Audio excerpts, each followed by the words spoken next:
Well, thank you for the invitation. I must admit that before I was contacted by Janice and her colleagues in regarding this workshop, I didn't know much about SAPHIRe, but what I've read and what I've seen, I think, shows that it really resonates and it has a lot of connectivity about what we are doing, and certainly I'd be very keen to be involved and kept informed going forwards.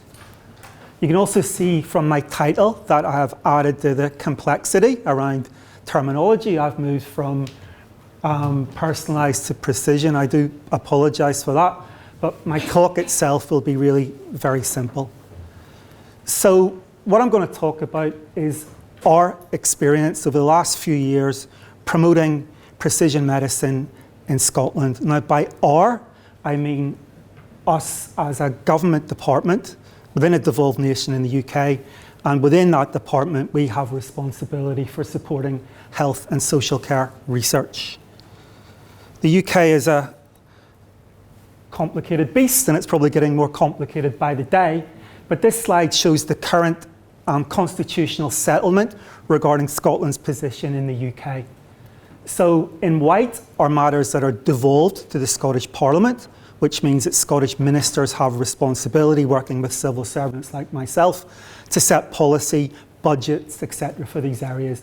And because it's not totally obvious that's a stethoscope, I've actually circled in red, and you can see that health is a devolved matter. This is not a completely set in stone situation. As you can see, an additional act in 2012 added further devolved powers such as tax, and borrowing powers, etc. Some things are kept reserved to the UK, so things like defence, foreign affairs, immigration, etc.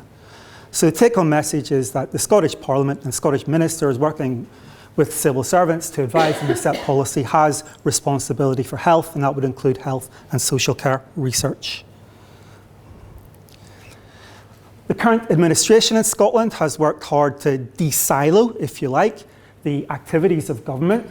So instead of having an economics department, a health department, they tend to try and work across boundaries to meet national objectives. This is the National Performance Framework, and as you can see, there's a number of different objectives that sort of fit together but are also autonomous. Now, when we advise ministers, obviously we make the case for things like precision medicine, and I think obviously it's indisputable that we are healthy and active. Precision medicine would play a role in that. But also there's the economic development side of things, so we can argue that precision medicine, a healthy precision medicine ecosystem, would drive business, add to jobs. We also, for example, if what we work is transferable to other countries, we could say that that would make an impact internationally, etc. So Scotland as a country in which to do precision medicine, there's a few things that we have in our advantage. I think Ian alluded to them. I think we've got quite a lot in common with Northern Ireland. So we've got a very well embedded e-health system. So everyone in Scotland has a community health index. That's a number that captures every single interaction they have with the health and social care service. We also have quite a stable population. Northern Ireland's 1.8 million. I think we're about 5.5 million, which is probably not a bad size, that it covers most diseases apart from very rare ones, but still it's probably a manageable number of people to work with in a single jurisdiction. Again, in common with Northern Ireland, we have a single healthcare provider. There's practically no private healthcare provision. In Scotland, I think in Northern Ireland it's 4, we have 14 regional health boards, and everything is consistent across those health boards. So if you can implement precision medicine approaches in the NHS in Scotland, you won't be limited to one particular geographical region. That should be implementable across the whole country. And also very important, we've got a very strong record with the public in Scotland engaging with health initiatives designed to maximise consented use of sensitive data. I think there's been some instances, I think, in England a few years back where there was a breach of confidence. And I think that's something we hold very, very precious, that we'll only maintain that if we work to the highest standards around the protection of that data. On a slightly maybe more somber note, there's a continuing prevalence of chronic disease and multimorbidities in Scotland. So these are figures from a few years back, and you can see cancer cases per 100,000. The UK average is 598. Scotland is the highest at 617 across the 4 devolved nations. It's the same for coronary heart disease, and stroke or transient ischemic attacks. I think if you break that down, it can be even more somber. If you look at stratifying people by their economic status, if you take the people who are living with the highest level of social deprivation and compare them to those who are living with the lowest level of social deprivation in Scotland, for males, the difference in life expectancy is around 13 years.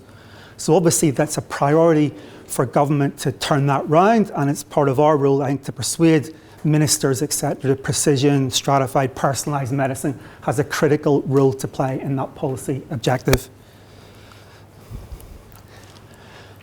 To go back to that other point, actually, this is just something I wanted to emphasise. So the strong record of public engagement with health research. So in Scotland, through our office, we fund the Scottish Health Research Register, SHARE for short, and this allows people, I think from age 12 upwards, to consent to let researchers look through their records, obviously in a controlled manner, to see if they are suitable to engage in particular clinical trials. It also allows access to their spare blood samples, for example, that are collected as part of routine care. I have to update this slide quite often. This was current last week, and you can see that 265,000 people have registered so far over the last couple of years. Now, if we do a thought experiment and imagine that was UK-wide, that corresponds to about 3.2 million people. So it really illustrates, as I say, the real willingness of the people living in Scotland to engage with the health and social care agenda. Now, our role in this, so we're the equivalent of our colleagues here in Northern Ireland in HSC. We are the Chief Scientist Office. We're called that because we work to the Chief Scientist, who's currently Professor David Crossman, who's a cardiologist and in his spare time is also Dean of the Medical School at St Andrews University. Now, our role within government is really quite simple. We work through funding, etc., to really maximise the amount of high quality health and social care taking place in Scotland for the health and financial benefits of the people in Scotland. I'd imagine, in common with government colleagues across Europe, it means we have to do a lot. So I don't want to go into this in any detail. It just shows a snapshot of what we have to cover with our fixed budget, because that is important. So our annual budget's around £72 million sterling a year. But within that, we have to be a response mode research funder. We've got roles in capacity building for clinical academics. I think, in common with colleagues in Wales and Northern Ireland, we buy into the big UK funding streams run by the NIHR. And then actually the majority of our budget goes into the NHS in recognition that research is always more expensive in general than the standard provision of care. So we meet the extra costs associated with research. We have national initiatives, as we heard here, for tissue banking, data, safe havens, etc. We employ about 200 people in the NHS who work in clinical research facilities, etc., etc. But if you look at that, there isn't anything that is specifically earmarked for precision medicine. So that's probably the first point I would make. We don't have bags of money to throw at this problem, and I don't even think actually bags of money thrown to the problem is actually in many ways the most appropriate response to take. So what do we do? For example, it's very useful to have a government agency involved in promoting precision medicine because we can act as a conduit, we can act as I suppose, a mechanism for bringing people together and then having defined set outputs and targets from those meetings. So this is something that we did last year. Again, in green is a UK government initiative through the Department of Business, Energy and Industrial Strategy. So they sponsored Glasgow University to do an audit of the capability for precision medicine in Scotland. It was probably Glasgow centred, but it did extend across the whole country. And more or less simultaneously, the Scottish Government itself, we asked the Scottish Science Advisory Council, who advise the government on a wide range of matters, to define what Scotland needs to do in the area of genomics to really make genomics an effective part of a precision medicine ecosystem. These two reports came out. They came out in about 2019, but we had access to them in late 2018. And because of this, we convened a summit. So the First Minister and the Cabinet Secretary for Health both spoke at that summit. And that summit brought people together, academics, people from industry, clinical researchers, charities, patient groups, etc., to sit down and hammer out what should Scotland's objectives and ambitions be in the area of precision medicine. Now again, these objectives are very high level. They are things like having a shared narrative. There are things about taking a whole system view, not just concentrating in one particular area. And also to introduce artificial intelligence, for example, as clinical decision support tools, the maximizing of use of data, and also to use our existing infrastructure investments. And also, again, really, as Andrew pointed out, the need to really introduce genomic medicine into the NHS. And also the fact that exemplar projects, where they may not provide all the answers, at least provide a framework where you could then put further investment in to really meet that challenge of embedding precision medicine approaches into the NHS itself. Now, the fact that those were identified is not the most important thing. It's the fact that they were identified in a government-sponsored summit. So I had to report to the Minister for Health last week on progress against those objectives because we have ownership. So I suppose that's the other role that government can play. We have to report to ministers, to the First Ministers. We now have ownership and responsibility for that agenda. So it's very much in our interest, obviously, to push that in conjunction, in collaboration with patient groups, charities, industry, academic researchers, clinical researchers, etc. But I think that's that useful thing. If you can anchor these ambitions within a particular defined part of the government, then you can be sure that they will be pursued and pushed, if you like. The other thing that we have responsibility for, going back to my first slide, is this infrastructure. So again, as I said, Scotland is divided into 14 territorial NHS boards, 14 geographical boards. But the important take-home message is that in terms of research, we actually treat the NHS as a single entity in Scotland. So we have national provisions for tissue banks, for data safe havens. We've got a coordinated network of clinical research facilities, coordinated ethics service, and we've got an accelerated process for permissions to be granted for clinical studies.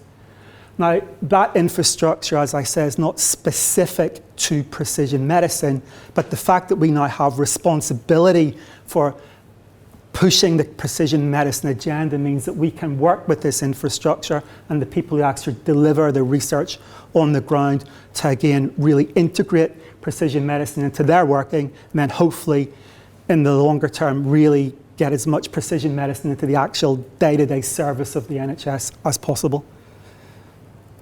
Another infrastructure element that we have responsibility for, so everything on that previous slide was generic. It wasn't defined by clinical specialty area.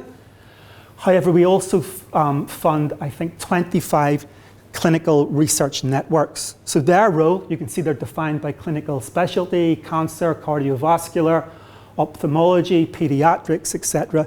They have to manage their portfolio to make sure that the maximum number of trials take place within their portfolio and that those trials deliver to time and to target.